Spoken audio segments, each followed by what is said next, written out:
يا ترى ايه اللي ممكن يخلي العميل يشتري منك انت ويفضلك عن كل منافسين، سواء كنت بتبيع سلعه او خدمه او حتى فكره؟ ناس كتير للاسف متخيله ان الموضوع فهلوه. ابدا، الفهلوه ممكن تساعدك ان انت تخطف بيعه وتجري، لكن مستحيل تضمن لك انك تكمل او انك تنافس وسط منافسينك بنجاح. القصه كلها هي سكيلز ومهارات السيلز مان او البياع، اللي بيقدر انه يقنع العميل بتاعه بشكل سلس وبشكل فير علشان يخليه يقدر ياخد قرار الشراء بشكل سلس. انا حسام جوده، تريننج اند اتش ار ديفلوب كونسلتنت للافراد والمؤسسات، وبحط بين ايديك النهارده ورش عمل واقعيه ومن خلال خبره عمليه ازاي تقدر بيها ان انت يبقى عندك مهارات السيلز الناجحه اللي تقدر تنجح بيها. يعني ازاي تقدر تعمل بروفايل كامل للعميل بتاعك اللي هي بيسموها في الكتب بيرسونا.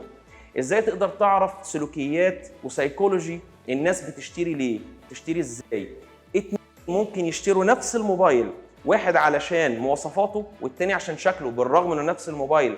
هنا بيفرق سكيلز ومهارات السيلز مان الشاطر. هتقدر تعرف ازاي تتعامل مع انماط الشخصيات المختلفه حتى لو هم مختلفين معاك او حتى ضدك، ازاي تكسب الاختلاف ده لصالحك، ازاي انك تقدر تحول ميزات المنتج بتاعك بشكل يفيد الكاستمر او العميل بتاعك ويحس انه اخذ قيمه، وبالتالي ياخد قرار الشراء بسلاسه وبدون افوره.